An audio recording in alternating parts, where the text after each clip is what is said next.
Alhamdulillahi Rabbil Alamin wala aqibatu lil muttaqin wala udwana illa 'alal zalimin. Ashhadu an la ilaha illallah wahdahu la syarika lah waliyus salihin wa ashhadu anna Muhammadan 'abduhu wa rasuluhu an-nabiyyul amin. Allahumma 'allimna ma yanfa'una wanfa'na bima 'allamtana wa zidna 'ilma. Allahumma inna nas'aluka 'ilman nafi'an wa rizqan tayyiban wa 'amalan mutaqabbala. Amma ba'd, ma'asyiral hadirin wal hadirat minal muslimin wal muslimat, al musyahidin wal musyahidat, rahimani wa rahimakumullah. Alhamdulillah, kita bersyukur pada Allah. Pagi yang mulia ini kembali kita dipermudah dan diberikan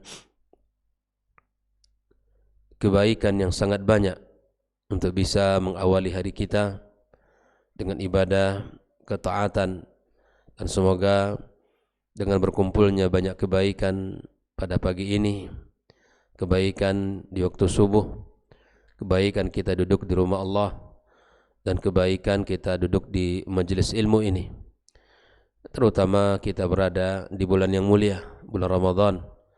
Mudah-mudahan Allah Subhanahu wa Ta'ala selalu bimbing kita dan selalu memberikan taufik kepada kita dalam kebaikan dan amal saleh. Salat dan salam untuk Nabi kita yang mulia sallallahu alaihi wasallam. Mudah-mudahan kita mendapatkan syafaatnya pada hari kiamat kelak. Ikhwafillah, kita lanjutkan pembahasan tentang kitab Al-Mulakhas fi Syarhi Kitab At-Tauhid. Pada pagi ini halaman yang ke-150 ya. Dan ini merupakan bagian yang terakhir pada pembahasan tentang as-syafa'ah, tentang syafaat, di mana Syekh Muhammad Ibn Abdul Wahhab menukilkan perkataan Abul Abbas, yaitu Syekhul Islam Taqiyuddin Ahmad Ibn Abdul Halim Ibn Abdul Salam Ibn Taymiyah, seorang ulama yang terkenal, yang masyhur dengan karya-karya yang luar biasa, yang sangat fokus dalam pembahasan akidah, sampai beliau ditanya tentang kenapa karya-karyanya sangat banyak dalam bidang akidah dan kenapa pembahasan dalam setiap kajian dalam pembahasan akidah. Beliau menyampaikan bahwa ketika seseorang memiliki akidah yang salah, ya, tidak berpijak kepada panduan yang benar dari Al-Quran dan Sunnah Nabi SAW, maka akibat dari tidak fahamnya seseorang dalam akidah berakibat fatal dalam kehidupannya. Ya, berakibat fatal dalam kehidupannya. Namun ketika seseorang berbeda di dalam masail fiqhiyah yang tidak keluar daripada ijma' para ulama atau aqwal ulama al-mu'tabarah, maka itu tidak masalah. Artinya ada orang yang bermadhab Syafi'i atau ada orang yang bermadhab Hambali atau misalnya Maliki atau Hanafi, masing-masing memiliki dalil ya untuk menjadi amalan atau amalan yang mu'tabar dalam mazhabnya masing-masing. Itu tidak bermasalahkan selama tidak keluar daripada aqwal ulama al-mu'tabarah di dalam masail fiqhiyah. Namun ketika kita salah di dalam keyakinan dan akidah, itu akan berakibat fatal di dalam agamanya. Maka disinilah Syekhul Islam Ibn Taymiyah memiliki perhatian yang besar, ya, dan memiliki kemampuan yang luar biasa di dalam menjawab baik itu ahlul batil maupun para al-musyakkikin dan orang-orang Nasrani yang di dalam menyuarakan agak kebatilan mereka dan kemudian menyebarkan keburukan mereka. Ikhwafillah, berkata qala Abul Abbas, ya, nafallahu amma siwahu Allah Subhanahu wa taala menafikan ya selain dia kullama yata'allaqu bihil musyrikun, seluruh orang-orang musyrik yang bergantung kepadanya Allah nafikan. Seluruh yang disembah selain Allah Azza wa Jalla dan apa yang dilakukan oleh orang musyrikin itu dinafikan oleh Allah Subhanahu wa taala, ditiadakan oleh Allah. Ya, fanafa ayakuna li ghairihi mulkun au qistun minhu. Allah Subhanahu wa taala menafikan di dalam ayat-ayatnya bahwa selain Allah atau selain dia tidak memiliki apa-apa, tidak memiliki kekuasaan. Au qistun minhu, juga tidak memiliki bagian dari kekuasaan itu. Allah Subhanahu wa taala yang punya utuh dan tidak ada campur tangan siapapun. Ya, au yakun aunan lillah. Allah juga menafikan ada yang membantunya. Aunan lillah itu yang menolongnya di dalam menciptakan langit dan bumi, dan yang mengurus seluruh urusannya hanya Allah Azza wa Jalla. Nah, Allah nafikan kekuasaan selain kepadanya, dan juga Allah nafikan bagian, ada satu bagian yang dimiliki oleh zat selain Allah Azza wa Jalla, atau Allah nafikan juga sesuatu yang ada hamba yang menolong Allah Subhanahu wa taala. Wa lam yabqa illa syafa'ah, tidaklah tersisa dari itu semua kecuali syafaat. Nah, fabayyana annaha la tanfa illa liman adzina lahu Rabb. Syafaat itu tidaklah bermanfaat, tidak akan bisa diberikan melainkan satu Allah mengizinkan kepada asy-syafi' untuk memberikan syafaat. Begitupun Allah ridha kepada al-masyfu', kepada yang akan diberi syafaat. Allah ridha dengan perkataannya, Allah ridha dengan perbuatannya, kama qala azza wa jal wala yashfa'una illa liman irtada. Mereka tidak bisa memberikan manfaat illa kecuali orang-orang yang telah diridhai oleh Allah Subhanahu wa taala. Nah, perkataan Abdul Abbas ini dinukilkan oleh Syekh Muhammad Ibn Abdul Wahhab menunjukkan bahwa apa yang dikatakan oleh Al-Quranul Karim dan hadis Nabi SAW itu adalah sesuatu yang pasti, sesuatu yang benar. Bahwa Allah menafikan seluruh yang ada di langit dan di bumi, dan ada yang di antara keduanya, nafikan kepemilikannya selain Allah atau sebagiannya atau penolongnya. Lalu kemudian beliau mengatakan fahadis syafa'ah, yang syafaat ini allati yadhunnuhal musyrikun, yang disangkakan oleh orang-orang musyrikin, hiya muntafiyah yaumal qiyamah, dan itu tidak ada. Syafaat-syafaat yang dianggap oleh orang musyrikin itu semuanya ditiadakan pada hari kiamat. Kama nafahal Qur'anul Karim, sebagaimana Al-Qur'an menafikan itu. Wa akhbara an-nabiyyu sallallahu alaihi wasallam, Nabi mengabarkan annahu ya'ti fayasjudu li rabbih. Kemudian Nabi SAW menceritakan bahwa dia datang dan kemudian dia sujud kepada Rabbnya, wa yahmaduhu, kemudian dia memuji Rabbnya, la yabda' bis syafa'ati awalan. Di ketika Nabi Muhammad SAW memberikan syafaat, tidak langsung-langsung. Ketika semua orang datang kepada seluruh anbiya selain Nabi Muhammad, yang terakhir datang kepada beliau sallallahu alaihi wasallam, dan Nabi tidak langsung memberikan syafaat, tapi kemudian Nabi SAW sujud kepada Rabbnya, memuji Allah dengan setinggi-tinggi pujiannya yang tidak pernah dipuji ketika dia hidup, ketika di bumi. Thumma yuqalu lahu, barulah saat itu dikatakan kepada Nabi kita sallallahu alaihi wasallam, irfa' ra'sak, angkat kepalamu, wa qul isma', katakan pasti didengar ucapanmu, was'al tu'ta, dan mintalah pasti kamu diberi, wasfa' tusyaffa', mintalah syafaat pasti kamu akan diizinkan. Di sini proses ini menunjukkan bahwa Allah punya kuasa dan tidak ada yang bisa beri syafaat kecuali atas izin Allah kepada siapapun yang dikehendakinya. Nah, di sinilah Abu Hurairah berkata, qala Abu Hurairah, ketika dia meriwayatkan sebuah hadis, orang yang sedang bertanya kepada Nabi SAW dengan menanyakan man as'adun nasi bi syafa'atika. Siapakah orang yang paling berbahagia nanti Rasulullah dengan syafaatmu di hari kiamat kala? Siapa orang yang paling berbahagia dengan syafaatmu nanti di hari kiamat kala? Ini menunjukkan syarat apa yang harus dilakukan, diperhatikan di saat ya syafaat itu diberikan. Maka Nabi SAW mengatakan, man qala la ilaha illallah khalisan min qalbi.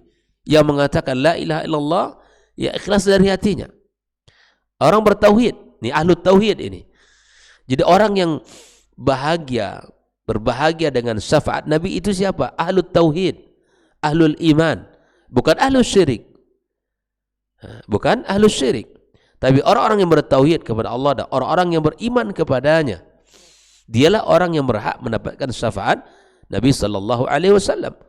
Dan kita hari ini jika ingin nanti berbahagia dengan syafaat baginda kita alaihi salatu wassalam di hari kiamat kala, maka bertauhidlah dengan benar.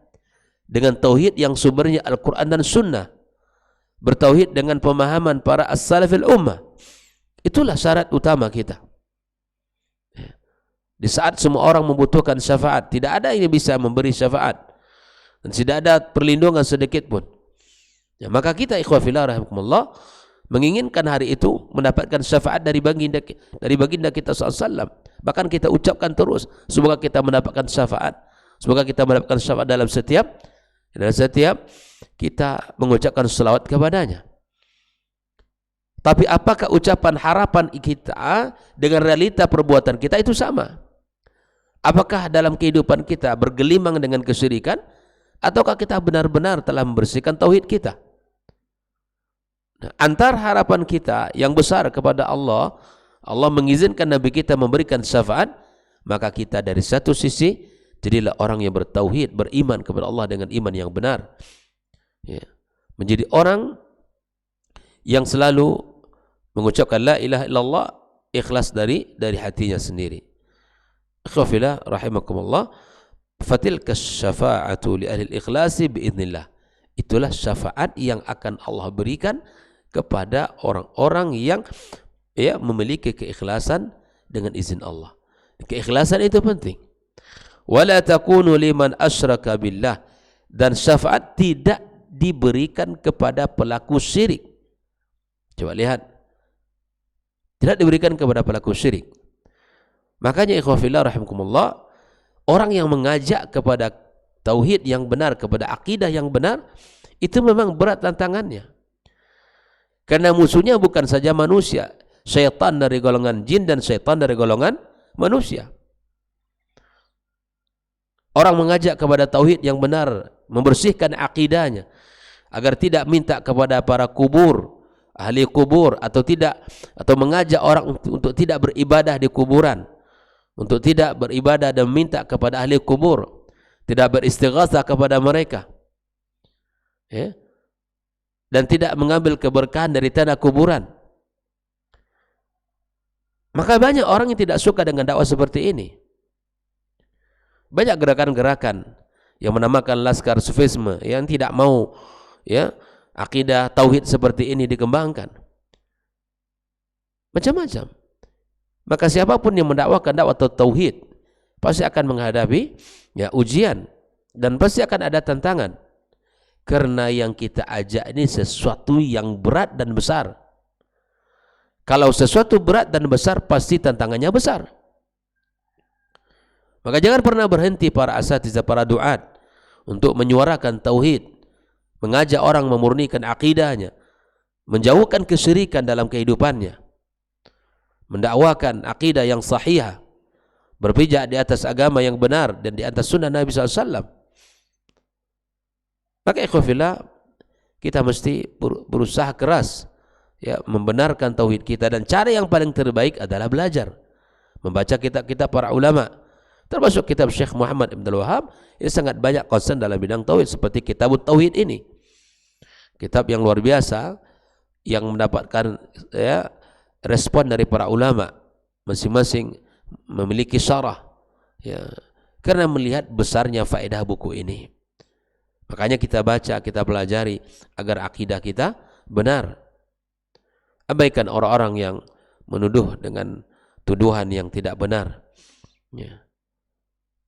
Dan kita sudah tahu bahwa wa ainus sukhti, ya, kalau sudah mata kebencian itu melihat, semuanya akan terlihat apa? Keburukan.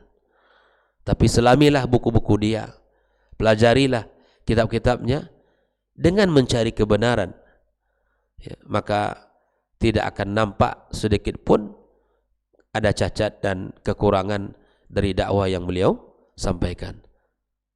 Karena memang wa ainus sukhti tubdil masawiya, keburukan yang akan nampak kalau sudah matanya mata kebencian, bukan mata untuk mencari kebenaran. Maka insyaallah ya kitab ini akan bermanfaat bagi kita di dalam membentengi ya akidah kita dan agama kita. Ikhwafillah, maka orang yang berbahagia di hari kiamat dengan syafaatnya Rasulullah adalah orang yang mengatakan la ilaha illallah, ya, bersih dari ya khalisan min qalbi. Lalu kemudian Syekh Muhammad bin Abdul Wahab melanjutkan fatilka syafa'atu li ahli al-ikhlasi biiznillah, ya, bahwa syafaat itu hanya diberikan untuk orang-orang yang ikhlas. Wala takunu liman asyraka billah, dan syafaat tidak berhak diberikan kepada mereka yang melakukan kesyirikan. Wa haqiqatuhu, dan hakikatnya apa? Anna Allah azza wa jalla atau anna Allah subhanahu wa ta'ala walladhi yatafaddalu ala ahli al-ikhlas. Hakikatnya ikhwafillah, itu adalah kemurahan Allah kepada kita. Kemurahan Allah kepada kita, kepada orang-orang yang ikhlas kepadanya dalam ibadah, di dalam bertauhid, di dalam beragama, ya. Karena sesungguhnya itu adalah hak Allah, tapi karena Allah maha murah, maha pengasih, maha santun, maha penyayang, Allah berikan ya kelebihan itu dan kemuliaan itu. Fayaghfiru lahum biwasitati du'ai man udzina lahu ayyashfa. Lalu kemudian Allah ampunkan dosa-dosa mereka ya disebabkan perantara doa-doa ya yang diberikan izin oleh Allah untuk beri syafaat. Itu sebetulnya adalah tafdil, ya, kemurahan Allah azza wa jalla, kemuliaan Allah kepada kita, kasih sayang Allah yang berhak, ya, tetapi kemudian Allah mengizinkan orang-orang atau mengizinkan hamba-hambanya untuk bisa menjadi ya wasita untuk ya akan syafaat itu kan ya genap ya. Karena hukum asalnya seseorang ketika dalam kondisi sulit dia sendiri memohon, tapi disinilah syafaah itu karena dia berharap kepada yang lainnya dan itu benar, maka menjadi genap ya, di dalam makna secara bahasa seperti itu. Maka ikhwan fillah rahimakumullah, syafaat itu adalah genap. Maka siapapun yang diizinkan Allah azza wa jalla untuk memberikan syafaat, maka dia mampu memberikannya dan bisa likrimahu wa yanal al-maqam al-mahmud, agar ya dimuliakannya dan mencapai maqam yang terpuji. Ikhwan fillah rahimani wa rahimakumullah, beliau melanjutkan fa syafa'atu allati nafaha al-Qur'an ma kana fiha syirkun. Dan perlu kita sadari bahwa syafaat yang dinafikan Al-Qur'an syafaat yang mengandung unsur kesyirikan. Walihada athbata syafa'ah bi'ithnihi fi mawadhi'ah. Dan disebutkan beberapa syafaat itu ditetapkan di dalam beberapa tempat. Waqad bayyana an-nabiy sallallahu alaihi wasallam annaha la takunu illa li ahli at-tauhid wal ikhlas, intaha kalamuhu. Dijelaskan oleh Rasulullah SAW bahwa syafaat tidaklah diberikan berhak untuk mendapatkan melainkan kepada siapa? Ya, orang-orang yang bertauhid dan orang-orang yang ikhlas.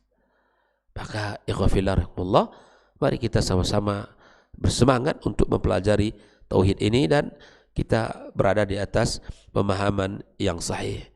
Inilah perkataan yang dinukilkan oleh Syekh Muhammad Abdul Wahab daripada ya Abul Abbas ya Syekhul Islam Ibnu Taimiyah. Lalu kemudian dijelaskan oleh Syekh Shalih Fauzan, man huwa Abul Abbas? Huwa Syekhul Islam Taqiyuddin Ahmad ibn Abdul Halim ibn Abdul Salam Ibnu Taimiyah al-Imamul Masyhur, ya seorang imam yang terkenal, sahibul musannafatil mufidah, yang memiliki karya-karya yang sangat luar biasa, bermanfaat. kanat wafatuhu, dan wafatnya pada tahun 728 Hijriah, rahimallahu taala rahmatan wasi'ah.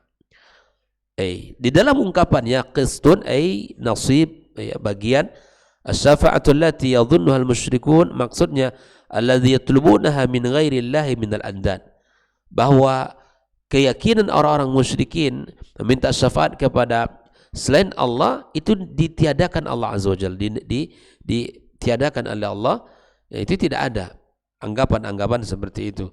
Wa akhbara an-nabiy, artinya fil hadits tsalits thabit fi sahihaini, dalam hadis yang datang dari Nabi dalam dua kitab sahih Bukhari Muslim, dan yang lainnya dari hadis syafaat. Yang syafaat sangat banyak. Di antara hadis yang menjelaskan adalah hadis Barra' ibn Azib, hadisun tawil jiddan, tentang hadis syafaat ini. As'adun nas artinya aktsaruhum sa'adatan biha, yang paling banyak kebahagiaannya itu siapa? Ya, khalisan min qalbi, yang mengatakan la ilaha illallah khalisan min qalbi, ay ihtirazan minal munafiq alladhi yaquluha bilisani faqat. Ya, artinya bahwa kalimat itu bukan hanya sekedar penghias bibir, bukan hanya penghias bibirnya saja, saya beriman, tapi hanya di lisan. Orang-orang munafik tidak masuk kepada khalisan min qalbi ini, karena munafik itu biasanya lisannya aja yang berkata, tapi apa yang ada dalam hatinya berbeda. Maka orang beriman antara qaul yang diucapkan oleh lisan dengan apa yang diyakini di hati itu sama biasanya. Makanya khalisan min qalbi, orang-orang betul-betul beriman itu baru dia mendapatkan syafaat. Tapi kalau hanya munafik seperti mana yang terjadi di zaman Rasulullah SAW, ya Rasul munafikin, dia hidup di zaman Nabi, di tengah-tengah Nabi, bertetangga dengan Nabi, salat di belakang Nabi, bahkan dia berkhutbah. Sebelum Nabi khutbah, dia berkhutbah terlebih dahulu. Tapi apa yang terjadi, ikhwafillah? Dia menjadi musuh dalam barisan kaum muslimin, menghancurkan dia dari dalam. Makanya Allah berikan kepada orang munafikin tempat fid darkil asfali minan nar. Kena musuh bebuyutan, musuh yang paling berbahaya, orang munafik. Dzul wajhain, orang memiliki dua muka. Yang bertemu dengan fulan begini sikapnya, bertemu dengan ilan begini pula sikapnya. Pagi dia mengatakan dia beriman kepada Allah, sore sudah berada pada barisan musuh-musuh Allah Subhanahu wa taala. Makanya di dalam perang Uhud kita tahu sendiri betapa 1000 orang yang keluar, 300 yang keluar dari barisan. Orang-orang munafikin itu pemalas dan penakut, tidak akan mau mereka untuk masuk dalam barisan kaum muslimin berjihad. Karena tujuan mereka bukan li'ila kalimatillah, dan tujuan mereka bukan surga, bukan ridha Allah, tapi mereka pengen untuk tinggal di Madinah dan hidup di tengah-tengah orang-orang kaum muslimin. Ikhwafillah, oleh itu orang-orang munafik tidak masuk dari khalisan min qalbi ini. Wa haqiqatuhu ay haqiqatul amr fi bayan asy-syafa'ati sahihah la kama yadhunnuhu al-musyrikun. Maksudnya bahwa hakikat di sini adalah di mana syafaat yang benar itu seperti apa, dan bukan syafaat yang disangkakan oleh orang musyrikin. Al-maqam al-mahmud artinya alladzi yahmaduhu fihi al-khalaiq kulluhum, tempat yang dipuji dan seluruh oleh makhluk, maqam yang sangat mulia. Di sini dinukilkan oleh Syekh Shalih Fauzan, maqsudul muallif min siyaqi kalam Syekh al-Islam huna, apa tujuan Syekh Muhammad Abdul Wahab membawakan perkataan Syekhul Islam di sini? Ya, karena di dalam perkataannya itu ada penjelasan terhadap apa? Lima fi hadzal bab min al-ayat. Penjelasan daripada ayat-ayat yang ada dalam bab ini. Apa yang sudah kita bahas 4 ayat sebelumnya, di sini dijelaskan dan kemudian disimpulkan oleh Syekhul Islam. Fa fihi, satu, sifatus syafa'atil manfiyah, syafaat yang ditiadakan, wa sifatus syafa'atil mutsbata, dan syafaat yang ditetapkan. Yang kedua, zikrus syafa'atil kubra, ada syafaat kubra, wa hiyal maqamul mahmud, maqam yang sangat terpuji dan mulia. Wa madza yaf'alu Nabi sallallahu alaihi wasallam hatta yu'dzana lahu fiha, apa yang dilakukan Nabi ketika dia diminta sujud kemudian memuji Allah. Prosesnya bukan langsung Proses izin itu bukan langsung, tetapi kemudian Nabi sujud, kemudian dia memuji Allah Subhanahu wa taala setinggi-tingginya. Yang ketiga, as'adun nas bisyafaati ahlul iman. Orang yang paling berbahagia tauhid, orang-orang yang paling berbahagia nanti dengan syafaat Rasulullah adalah orang yang beriman kepada Allah dengan iman yang sempurna. Nah, faedahnya apa ikhwan fillah? Satu, lahu sallallahu alaihi wasallam sittatu anwa' minas syafa'ah. Nabi itu memiliki 6 syafaat. Yang pertama, asy-syafa'atul kubra. Syafaat al-kubra. Itu kapan? Allati yakhtassu biha an-nabiyyuna Muhammad sallallahu alaihi wasallam wa hiya asy-syafa'atu li ahli al-mauqif. Itu syafaat kubra yang hanya dimiliki oleh Nabi kita sallallahu alaihi wasallam secara khusus, dan itu pada al-mauqif, di saat kita di padang mahsyar. Waliyafsilallahu bainahu wa yarhamahum wa yurihahum min maqamihim fil mauqif. Kan posisi kita semua dikumpulkan Allah dari Adam sampai manusia yang paling terakhir di padang mahsyar, dan itu bukan sebentar, waktunya sangat panjang, dan masing-masing orang merasa, dan ini adalah bentuk ujian, ya, bentuk ujian. Mereka diuji kembali oleh Allah Subhanahu wa taala setelah di dunia diuji. Allah, ya, belum memberikan putusan, sehingga orang-orang akhirnya datang kepada Nabi kita SAW agar diberikan putusan oleh Allah kepada mereka semua di padang mahsyar itu. Ikhwafillah, maka disinilah asy-syafaatul kubra berlaku dari Nabi kita sallallahu alaihi wasallam. Yang kedua, syafaatuhu li ahlil jannah hatta yadkhuluha. Syafaat mereka untuk penduduk surga sampai mereka masuk ke dalam surga. Yang ketiga, asy-syafaatu liqaumin minal usah. Syafaat Nabi untuk para pelaku maksiat, istaujabu dukhulun nar alla yadkhuluha. Ternyata subhanallah ada orang yang memang seharusnya masuk neraka, tapi dengan syafaatnya Rasulullah sallallahu alaihi wasallam enggak jadi masuk. Ya subhanallah. Beginilah ya Nabi Muhammad sallallahu alaihi wasallam ya memberikan kepada kita ini ya banyak kebaikan dan manfaat, bahwa syafaatnya ya berlaku. Maka Nabi SAW mengatakan seluruh pun Nabi memiliki dakwah mustajab, dan Nabi SAW katakan, saya sembunyikan doa saya syafa'atan li ummati yaumal qiyamah. Bayangkan kecintaan Nabi kita sallallahu alaihi wasallam di saat orang-orang semuanya merasakan kesulitan hari itu, kerisauan, ya, tapi Nabi kita sallallahu alaihi wasallam ya yang dipikirkan adalah umatnya. Tidakkah kita pantas untuk membuktikan kecintaan itu, dan tidakkah kita pantas untuk merinduinya sebagaimana Nabi kita sallallahu alaihi wasallam yang tidak pernah berhenti ya memberikan kebaikan-kebaikan untuk umatnya. Dalam sebuah kisah hadis Nabi SAW di mana ya, ibunda kita Aisyah radhiyallahu taala anha ya dia mengatakan ud'ullaha li, berdoalah ya kepada Allah untuk saya, kata Aisyah. Nabi SAW mengatakan Allahumma ighfir li Aisyah ma taqaddamat wa ma ta'akhkharat wa ma a'lanat wa ma asarrat. Ya Allah, ampunkanlah untuk Aisyah dari dosa-dosa yang telah lewat dan dosa-dosa yang akan datang, dosa-dosa yang telah dilakukan dalam keadaan sembunyi dan dosa-dosa dilakukan dalam keadaan terang-terangan. Ya subhanallah. Ya, ketika itu Aisyah radhiyallahu ta'ala senangnya bukan main, bahagianya bukan luar biasa. Ya, bukan luar biasa ya, bahagianya luar biasa. Jadi kebahagiaan mendapatkan doa dari Nabi kita sallallahu alaihi wasallam, sampai Nabi berkata, apakah engkau bahagia karena doa tadi? Katanya, iya ya Rasulullah. Ketahuilah wahai Aisyah, itu bukan hanya doa untukmu, tapi itulah doa yang saya baca untuk ya umatku dalam setiap sujudku. Ternyata itu bukan doa spesial juga untuk ibunda kita, tapi Nabi SAW telah mendoakan kita dan umatnya agar Allah ampunkan dosa-dosa kita, agar Allah berikan ya kebaikan-kebaikan kepada kita. Ya ikhwafillah, tidakkah kita pantas untuk selalu menggaungkan sunnah-sunnahnya sebagai bentuk pembuktian cinta kita kepada baginda kita alaihi salatu wassalam.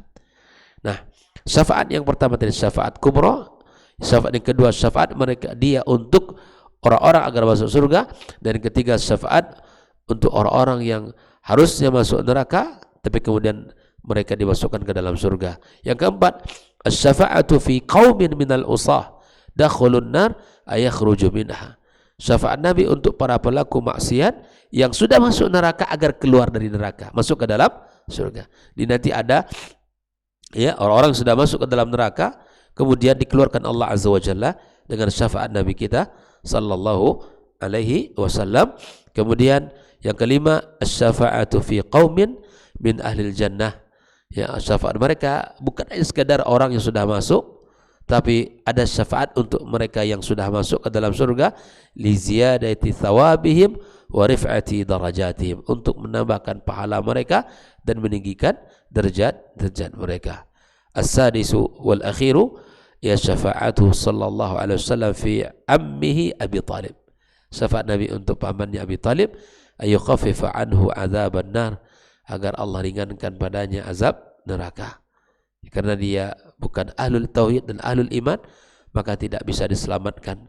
Tidak bisa ya diselamatkan, artian azab Allah tetap berlaku padanya, tetapi diberikan keringanan sebagaimana Nabi SAW meminta kepada beliau di saat dia meninggal dunia, ya, di saat dia sakit menjelang kematian, ya, dia mengatakan kepada pamannya, kulli kalimatan uhajubika innallah, katakan satu kalimat ini akan menjadi hujah bagi saya di hadapan Allah Subhanahu wa taala. Tapi pada akhirnya begitulah, dan kemudian bab berikutnya sesuai dengan apa yang disampaikan dalam syafaat terakhir ini, bahwa hidayah itu milik Allah Subhanahu wa taala. Siapapun yang berusaha untuk menyampaikan kebenaran, tapi tidak ada yang bisa memastikan kalau dia bisa mendapatkannya. Maka bab berikutnya, ikhwafillah, bab tentang hidayah itu sepenuhnya milik Allah. Ya, tidak ada yang bisa ya memastikannya. Oleh itu, ikhwafillah rahimahullah, demikian pembahasan kita tentang bab syafaat, dan mudah-mudahan bisa kita pahami dengan baik, dan masuk pada bab berikutnya insyaallah tentang bab al-hidayah ya biyadillah, bab di mana hidayah itu di tangan Allah Subhanahu wa taala. Semoga kita dan anak keturunan kita selalu diberikan hidayah dan berada di atas kebenaran dan jalan kebaikan ini. Wa sallallahu ala nabiyyina Muhammadin wa ala alihi wa sahbihi ajma'in. Wa subhanakallahumma bihamdik asyhadu an la ilaha illa anta astaghfiruka wa atubu ilaik. Wassalamu alaikum warahmatullahi wabarakatuh.